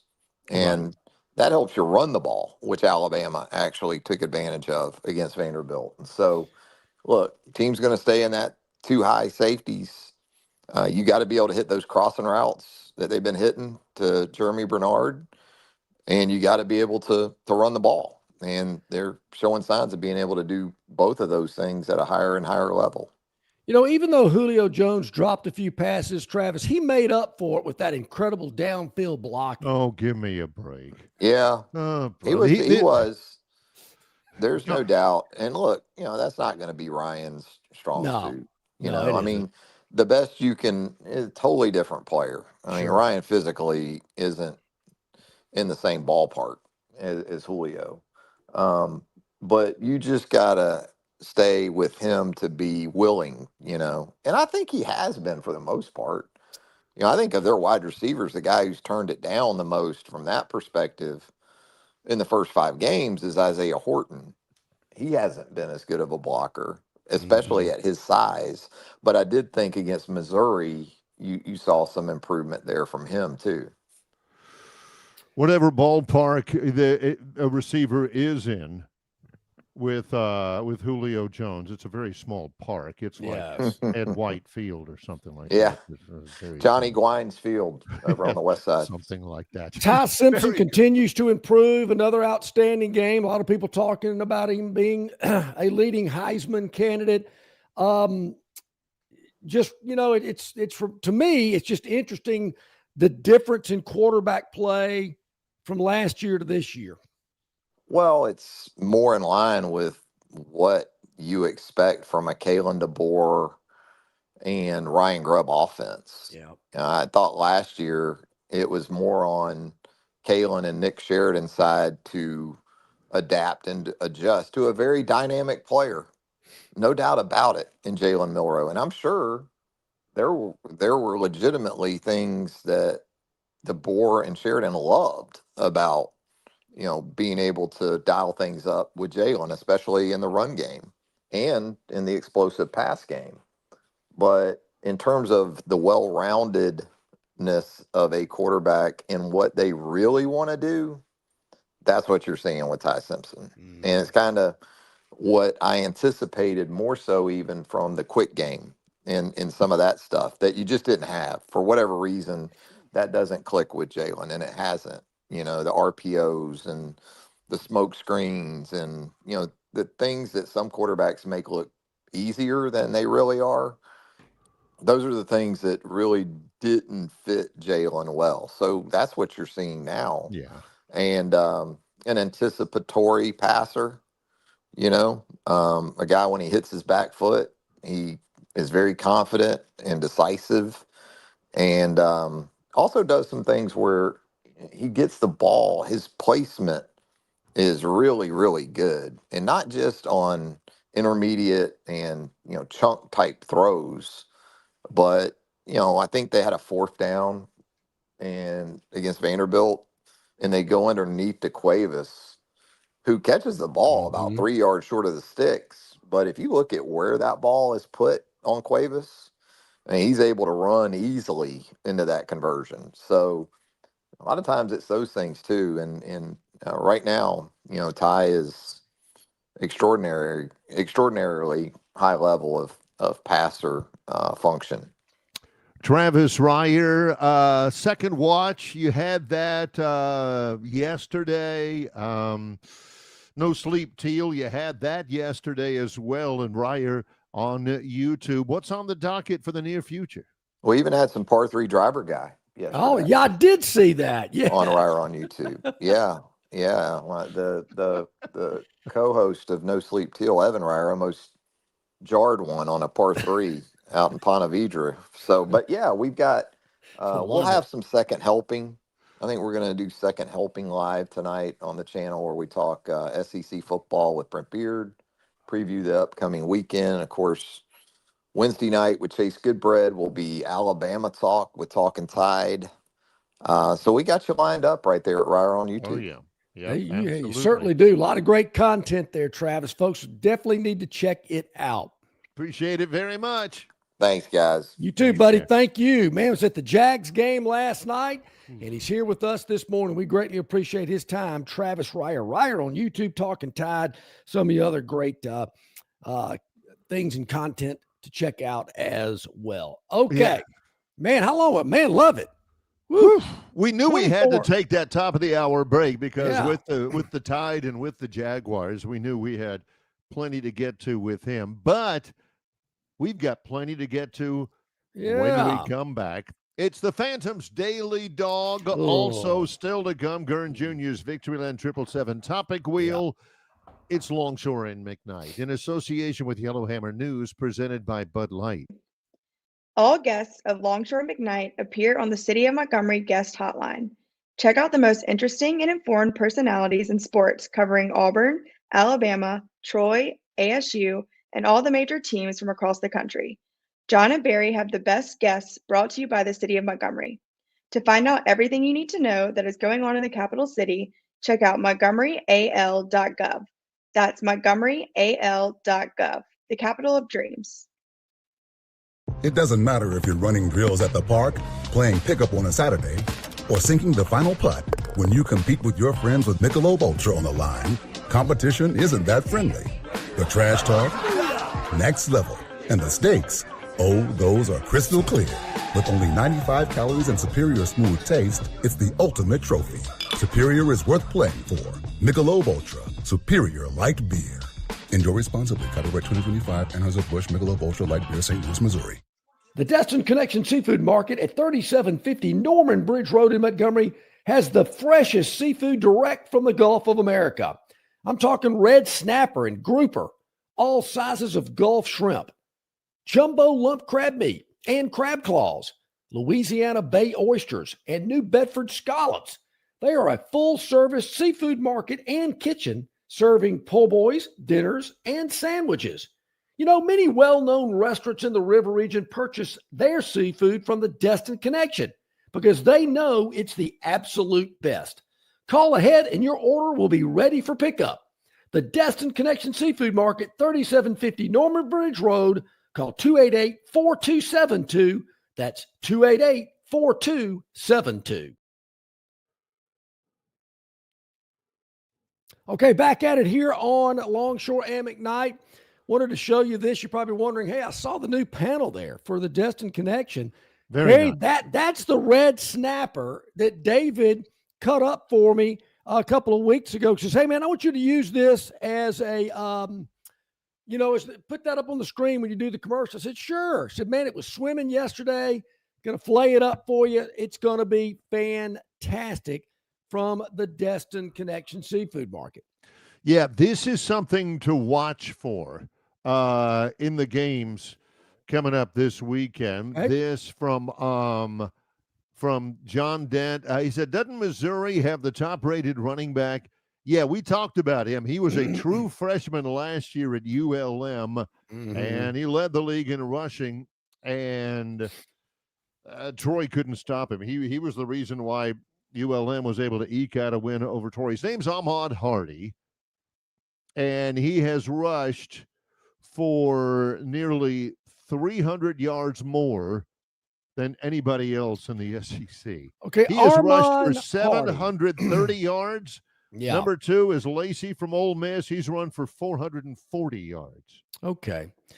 So this guy that's coming up Saturday to face Alabama. Yeah. Just curious. Have they played Texas A&M, Auburn, Alabama, Tennessee, LSU, no. Georgia, maybe a big-time non-conference game like, I don't know, Ohio State or somebody like that? Have they played somebody like that? No. You mean You mean as opposed to the 13th ranked rush defense in the SEC that he is going to be running the gauntlet again on Saturday? He hadn't played anybody, but wait till he sees this number 13 in the league out of 16 teams rush defense that he's going to have to deal with on Saturday. Okay, smarty pants. I knew that was, that's one of the great things about being experienced with John. Yeah. For all these years, I knew that if I brought that up, I better research the rest of it because I knew what the response was. So can you tell me off the top of your head, like that other team, where do these schools rank in rush defense? UCA, I don't even know who that is. UCA? That's the University of Central Arkansas. You asked me that yesterday. Then Kansas, Louisiana, South Carolina, and UMass. Where do those 5 elite defenses stack up against rush defense? Well, John knows that this is another thing, that experience what John tells you. He'll ask you, you'll say something and he'll say, yeah, but they aren't really very good, are they? And I'll say, well, what they're about to face isn't very good. And there, John always is able to counter with an unanswerable question. Oh, so can you tell me what UCA's rush defense is and what Kansas? And no, he knows that. I rest my case, Barry. Can you tell me what the third satellite is, the third largest satellite moon is on Jupiter? Huh? I can tell you from memory. There you go. That there was a running back at Auburn that everybody was all giddy and excited about because he rushed for 1,200 yards or something like that. And the best defense he faced was Vanderbilt at 74. I'm thinking, no wonder. Here we go. When it happens, and I'm not saying it's going to, but if it happens, when it does, Gurn, I want you to pull this back up because Ahmad Hardy is the truth. I mean, that kid's going to be an NFL running back. He's only 19 years old. So, just the fact that Missouri leads the league in rushing, leads the league in rushing defense, can easily be explained away by Barry. Please, can you go ahead and tell us the names of those teams Does it really sound like has that? played against? Obviously, this Sounds is like Bob from Prattville. ratchet up in the level of defensive competition. Yeah, please. Yeah. Tape that. Keep it for next week. Cause when this guy, he'll rush for a $170 and John. $170. I'm impressed, Yeah. I'm looking to see what the total is on this game. See if there's going to be a lot of scoring. Cause I'm not sure Missouri's defense. So this guy, they're going to come from a 38-0 butt whooping last year to bring in some guy in from where again? La Mo. Where'd you say he played? Louisiana, Monroe. Yeah, La Mo. And he's going to be the difference. A team that has played. Oh, he's been the difference so far against Central Arkansas and Kansas. See, there's nothing I can say. This guy could be Barry Sanders. Yeah. And John would be like, well, who did Barry Sanders rush? I mean, I know he ran for 2,600 yards, but, 248 against TCU, 200 against UTEP. Please. Yeah. Barry Bostwick from what was that show he was on? Barry Brady Bostwick? Bunch. What are you in the Brady Bunch when that? No, that was Barry Williams. Barry Williams. Believe me, I know my Barrys. Yeah. He played Shazam on the TV the Saturday morning. That was Jackson Bostwick. Jackson Bostwick from Montgomery. John got his two references mixed up. Barry Williams and Jackson Bostwick. Why not? Yes. Yeah, I was close. Yeah. Barry Williams was not from Montgomery, though. Barry Bostwick was. Jackson Bostwick. Jackson Bostwick. So, okay, all right, I see you working here. Oh, this kid's running, cracking up yardage. Man, this guy, is he leading the league or just the nation or just the SEC? See, here we go.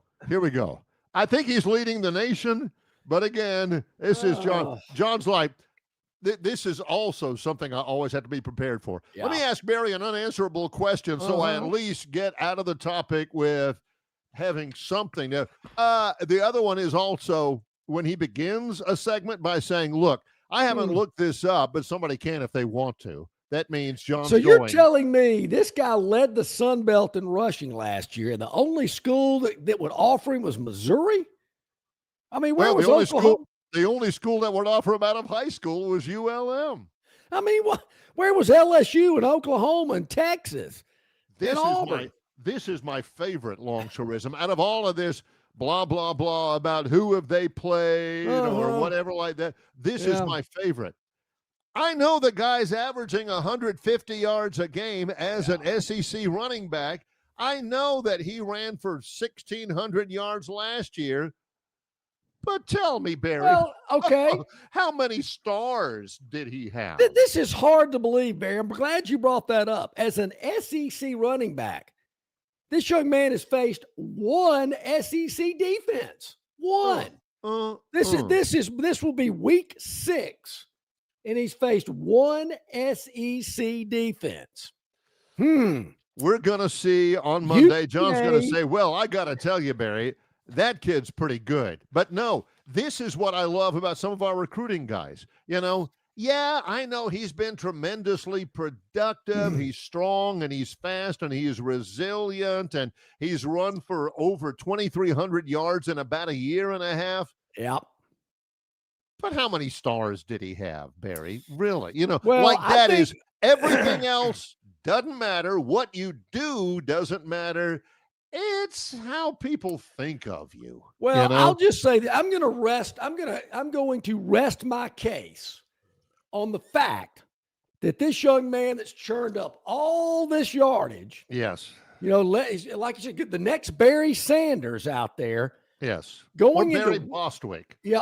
Going into week 6 of the college football season, this young man has faced one SEC defense. How in the world does that happen? Well, you play teams like UCA, Kansas, Louisiana, and UMass. Oh, I'm not sure this kid's going to rush for over 100 Saturday morning. John's thinking he might die out there against that fabled number 13 rush defense in the SEC. I mean, thank gosh for Mississippi State, Ole Miss, and a putrid Arkansas team. Now, otherwise they'd be dead last. It's like John is talking about. Yeah, wait till the title have a little something for this kid. Who have they had a little something against yet? I hope Kane Womack, as he is drilling this defense, is laboring the point. This kid's the leading rusher in the nation. He's unbelievable. We got to stop him. You got to keep your eyes zeroed in on this kid. Kane, don't bring up who they've played. Don't even mention it. Just throw out the numbers that he's killing it, churning up yards. Nobody can tackle him. He's the next Barry Sanders, which those kids won't know who he's talking about. But yes, that's how you play it. Don't mention their opposition. That you've lost your argument if you do that. That's another longshoreism. Oh, so Barry, I guess you're saying this guy is going to be a first ballot Hall of Famer and, going to lead the entire world as the best running back in the history of ever. Is that what you're saying, Barry? Well, why is this guy not in the Heisman conversation?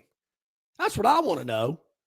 Well, because they ain't played anybody, number one. I don't even know if they've been on TV where anybody can watch them. If this guy lights it up against Bama, then maybe he'll be a Heisman candidate. Good for him. He's done some things, I guess. I'll give him that. But how many stars did he have in high school? And how many people are watching him on TV? Those are the two most important things. It ain't production. America wasn't built on producing things. And, not against crappy opponents, they weren't. America is built on what people think of you and how many people look at you. That's what we're all about. Yes, he does lead the nation in rushing, by the way. So, Barry, America was fighting the Germans and the Japanese. We weren't fighting Costa Rica. We weren't fighting Guam. that's kind of like this football thing. We were fighting in Guam, and they are a member. They're territory, part of the United States. Yeah, kind of like Puerto Rico. Yeah, exactly. All right, so Missouri is Guam in the world of John. Yeah. Missouri is Costa Rica. Yeah. Does Missouri allow unrestricted betting like Costa Rica? I don't know. I think they do. I think they do. So. All right, so I've gotten some text about this, so I might as well just go ahead and let you know. A couple of smart Alex out there. Number one, hey, Longshore, did you lose your razor? Number two, did your wife pop you on the cheek? No, she did not. I have actually, believe it or not, and I feel like I'm extremely too old to have this, but I have gotten a case of what's called impetigo, which is usually something that children get. I had it when I was in my late 20s, early 30s. I don't know how in the heck I got it, but I did, and it's on my face, which you usually have it around your eyes and nose and area. I've got it on my cheek right there. And I've been to the doctor, and I've got a lot of pills and salves and cream that I'm putting on it. Like I say, it's been a long time since I've had it. It's kind of irritating. It kind of stings and burns and itches a little bit, but I can't shave because I got it on my face. So it's kind of tough. So, I feel like I'm a pretty healthy guy. I'm still trying to figure out where I got this. I don't know how it spreads. I know it's very contagious, I'm told, but I don't know where I was to get it. But it's a pain in the ass, I'll tell you that. Couple of things. Thank God I don't have it there. No kidding. Otherwise, he'd be doing the show standing. Yeah. Couple of things real quick as we go to break. Yep. And not only get to the Phantoms Daily Dog, but also the Gurn Jr. Victoryland 777 topic wheel. Ahmad Hardy for Missouri. I've seen him with my own two eyes. He is terrific. He leads the nation in rushing. You know who's number 4 in the nation in Who's rushing? that? Averaging, with 654 yards and 8 touchdowns, Justice Haynes from Michigan. Hey, former Bama player. Had to go to Michigan, where, who have they really played? If he had 654 yards for Alabama this year, Michigan, who have they played, really? And also this from Curtis. He said, hey, Mark Ingram got 34 yards against a good defense. He won the Heisman. Hey. Yeah, he did. See? Those things do happen. Well, that's right. They do. We'll come back. I got to take a break. Yep. I got to go move my car real quick, Barry, so I'm going to zip right back. So if I'm not back after the commercial, don't panic. I'll be right back, but I got to get my car out of my driveway real quick. Oh, I thought it was maybe parked on the curb. Got to move it. It's got to move it real quick. In association with Yellowhammer News, presented by Bud Light. Phoenix Physical Therapy is ready to help patients recover, recharge, and rise. They develop a customized therapy plan for each patient to get them back to enjoying their favorite activities. Their experienced team is committed to providing exceptional care in a professional environment. Whether you're looking to prevent or treat an injury, recover from a recent illness, or recuperate from surgery, schedule an appointment with our clinic and take advantage of our physical therapy, athletic training, workers' comp, and employer solutions service. Experience elevated physical therapy today. Call Phoenix Physical Therapy at 239-9316. That's 239-9316. Jim Massey's Cleaners and Laundry is an Alabama-based, family-owned and operated business that specializes in dry cleaning and laundry, serving the river region since 1941. There are 12 convenient locations across the river region. Find one close to you or call 481-1911 for free pickup and delivery. For 83 years, Central Alabama has trusted Jim Massey's Cleaners and Laundry. You should too. Located just 8 miles north of Alabama's state capital, Capitol Hill features 3 18-hole championship courses. With more than 1,500 acres of golf and nature, the pure magnitude of this facility is amazing and allows each course to be drastically different from the others. Capitol Hill also features an innovative 360-degree driving range, 400 yards in diameter. Capitol Hill offers a fully stocked pro shop with the latest equipment and apparel. Great food and beverages in the clubhouse can be enjoyed both before and after your round. Get your group together and hit the trail. Go to rtjgolf.com/Capitol Hill for tee times and more information. Hey. Okay, I'm back. Man, that was quick. Yeah, I just zipped in, zipped out. And I want to let people know, I hope this is not the case, but I got a feeling it might be. And I'm trying to look for an alternate way to do this. Oh, boy. But my roof is being repaired tomorrow. That was the guy bringing the roofing materials to put in my driveway. Okay. So there could be some hammering going on tomorrow because these guys get here early. There you go. And I don't know if I got to scrape the old shingles off first, so maybe that won't be as loud. But probably won't get the nail until later in the day. Oh, so that'll be all right, though. I'm kind of thinking we can make it, but if you hear some outside noise, that will be the case. Everybody will be able to adjust. Yeah. There's no problem with that. All right. What about the Phantom? Oh, yeah. I was hoping we could. All right. So, Barry, real quick. I actually turned the game on last night. Whoa. And it's sixth inning, no score. The Phillies have got runners on first and second. I believe the Phillies, as I'm listening to the commentators, it seemed to me that this was like Philly's best player was at the plate. Whoa, let me see. We're in Beard. Bryce Harper. Correct. Bryce Harper. They just raved about this guy. He takes a couple of cuts, fouls a few off, swings at a pitch that is so low. I'm thinking, how much they paying this guy? Almost in the dirt, struck him out. I'm thinking, you've got to be kidding. With 2 runners on, scoreless game, bottom of the 6th. This is their big chance. So then I quit. I said, I'm done. You shouldn't have, because in the very next half inning, after Bryce Harper strikes out with 2 men aboard, it's the Dodgers' chance, and they score 4 in the 7th to take a 4-0 lead. They go late, and the Dodger bullpen almost gave it up. Well, after I did flip back to see I was down 4-0 after just seeing that crap, I went, I'm definitely done now. Then I checked the score this morning and see the Phillies only lose by 1 run. And that's even worse. You had a rally and you couldn't take advantage of it. Womp, womp, oh, man, it just drove me insane watching that. Oh, and to make it even better, I love Gurn Jr.'s instincts. Let's take a look as to how they screwed it up. This is great. That was a tough one. Barry, it's kind of like covering in that Bama game on Saturday. It'll come back and bite you. Believe me. Yeah. Here we go. What do we got? Here's what we got today. Today on a Tuesday? Barry, we're going back to Major League Baseball. Yeah. I believe this series is, it's knotted up 1 apiece, I believe. Yeah, you must be talking about, the Seattle and Detroit. 1-1. Seattle at Detroit. Early afternoon, people. 3:08 on FS1. From Detroit. Yes. We're going to take Detroit at home as an underdog. They're catching plus 110.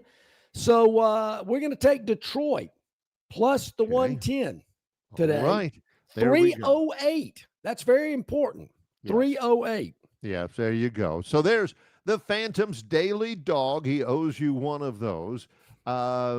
And now let's go ahead. Since we got the top of the hour break in anticipation of a long segment with Travis, which we did. Yeah. Let's go straight into the Gurn Jr. Victoryland 777 topic wheel, curated by our producer, Gurn Jr. He comes up with them. He researches them. He usually gets a little bit of video with some of these out there as well. We have no idea. Yeah. No idea. Well, he even comes up with the titles and the colors and all that. He basically does it all. And John and Barry just riff off of all of it. All brought to you by Victoryland 777 Casino, exit 22 off I-85 in Shorter, Alabama, where you can be a winner too. He's got it going. Open 24/7, 365. Victoryland Trucks and Bucks giveaway is going on now. Be a part of it. McWeevil. Yeah. This was remember this one from yesterday. 2 Alabama monuments to list of nation's ugliest public art.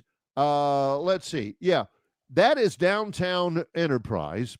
The Boll Weevil. The Boll Weevil City, the Boll Weevil Monument. Yeah, and I've actually seen this one. The Boll Weevil Monument is right in the middle of town, right at a four-way stop in the middle. It's a big bug, and they've done it. This one right here, I mean, what the heck? I've seen this one. Where is this going? Flip it up just a little bit. Scroll up. Just McDonald's? It's definitely a McDonald's, but it is, that's the Boll Weevil. It's not... Is this supposed to be Ronald McDonald? Greatest thing ever. Yeah, I've been to that McDonald's in Enterprise. Enterprise is only about 30 minutes away from where I am. Love the city of Enterprise, but holy smokes, that's just weird. That's just strange. That is supposed to be a Boll Weevil as Ronald McDonald. Yeah. What the heck? That was held over from yesterday. We didn't get there. Love Enterprise. Got some great friends down there. But geez, yeah, they need to work on their monuments. Yeah, it's been a while since I've been through Enterprise. Used to go through there, going to the beach or something from time to time, but it's been a minute. Yes. Okay. Here we go again. Wheel is a spinning. All right, so we got the McWheel. Is this Josh Primo? Josh Primo? I don't know. Could be anything. Former Alabama Thunderbirds pilot. Titans. The Titans win wasn't inspired by nothing. It was just absolutely lucky. Jake Primo Impellizzeri is one of the Air Force Thunderbirds. His call sign is Primo. They lucked out. There he is in the middle. Yep. And he gets to bounce around. There you go. I mean, come on. Do NFL players really get that excited about winning a game? Well, the Titans hadn't won, so yeah, I guess maybe they deserved it. But come on. I mean, it's a good story, and I get it. They win it 22-21 over the Cardinals in Phoenix, and the guy drops a touchdown at the goal line for the Cardinals. Jake Primo Impellizzeri ain't got nothing to do with Demercado dropping a touchdown for the Cardinals getting a win. You know, I love a good story, but come on. That guy didn't have nothing to do with nothing. Okay, here we go. Call sign Primo. Primo's a good call sign. Though. Yeah, that is a good Not as call good sign. as Goose or Maverick. Or Omaha. How about, didn't Peyton Manning use Omaha a lot? Okay. Yeah. Okay, here we go. Let's see what we got here. Spinning away, and let's see what happens. Victoryland 777 topic wheel is going to land on second decision? Second decision? What could this be about? Second decisions. Ooh. Oh, yeah. This is supposed to be something big happening. LeBron, he has a second division post on social media. He had something, again, the first decision was what? When he went to the Heat? Mm-hmm. This decision, probably shouldn't have done it because everybody said, oh, man, LeBron's like 41 years old. He's about to retire. And people are saying, hey, this may be his last year.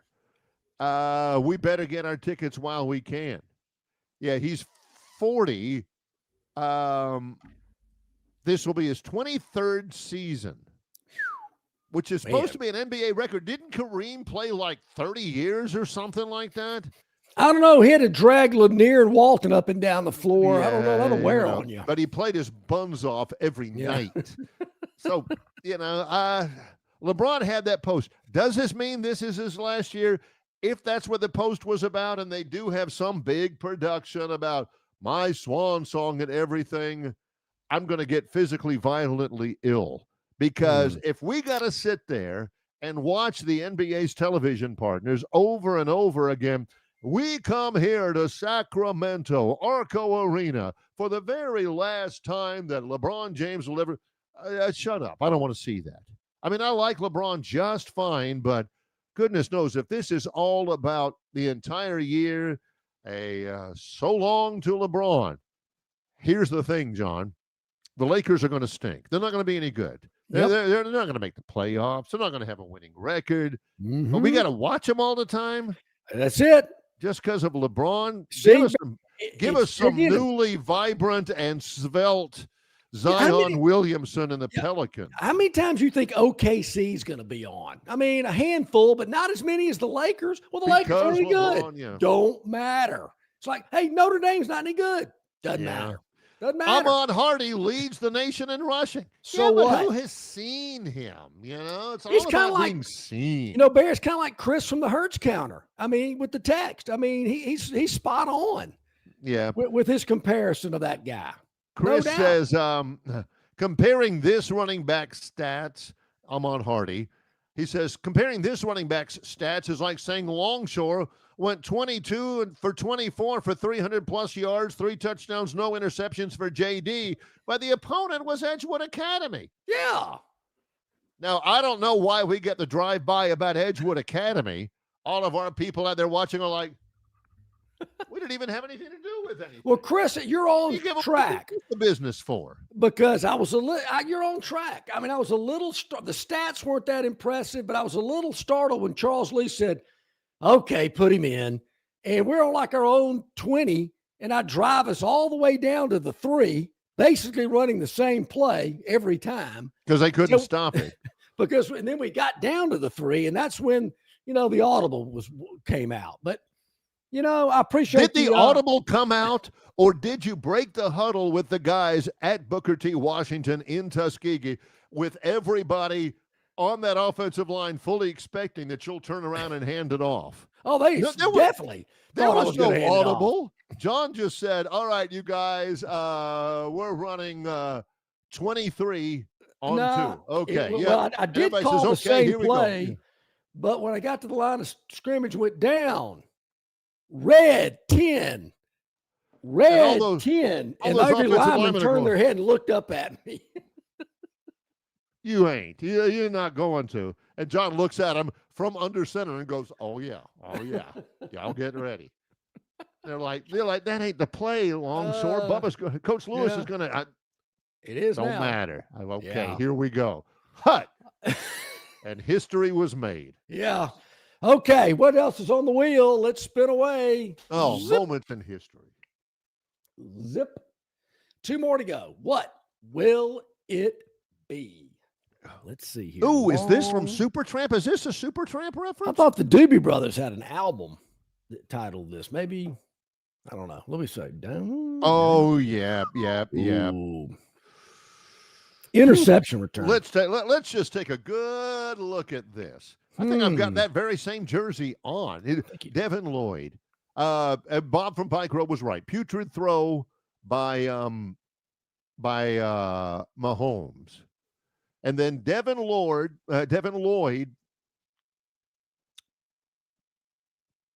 he faked him and then jumped on the ball 99 yards. Now, Devin Lloyd's got 4 interceptions. Hey, all right. But he goes 99 yards. And the last 10 or 15 yards, John, he was leaking oil, as they say. Here we go. Yeah, watch this. Watch Lloyd. He's deking the guy. Then, boom, right in front. He gets past Mahomes' half-hearted effort. Yeah. Mahomes doesn't want to get injured because he needs that State Farm money. Look at the 88. Wait, he's out of bounds. Yeah, 80. Yeah, I'd say that guy's not very. But number 80 for the Chiefs there. Can he run out of bounds and still come back in and tackle that guy, or that have been a penalty? It might have been a penalty, even though, you got to be touched. You got to reestablish yourself in the field of play. It's good eyes there. They go straight to the oxygen tank over there. Yeah. Golly. I was not able to watch it at that point because I was, packing up from the coach's show. But I sure watched it afterwards. Loved it. Oh, yeah. Okay. We have one more. One more to go. Let's do it. To make it official. Yeah, let's do it. Got to make it official here. Teetering. Yes. Teeter, totter. That's a fun word, teetering. Teeter.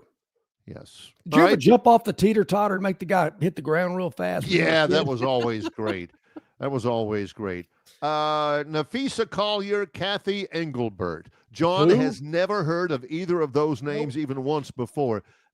Kathy Engelbert is the commissioner of the WNBA, no relation to Humperdinck. And Nafisa Collier is one of the best players. Nafisa Collier went rogue in a post-game press conference about how the WNBA sucks and she's tired of playing for them, and they don't promote it, and they don't demand excellence in their operations, and it's rinky-dink. And old Engelbert, Commissioner Engelbert's like, nuh-uh. No, it isn't, girl. So teetering. They say the WNBA is teetering on oblivion. Now, if John were to have an opinion on this, it might be that I could care less. I could care less. Actually counts as an opinion. Yeah. All right. So the WNBA goes away. John says, so what?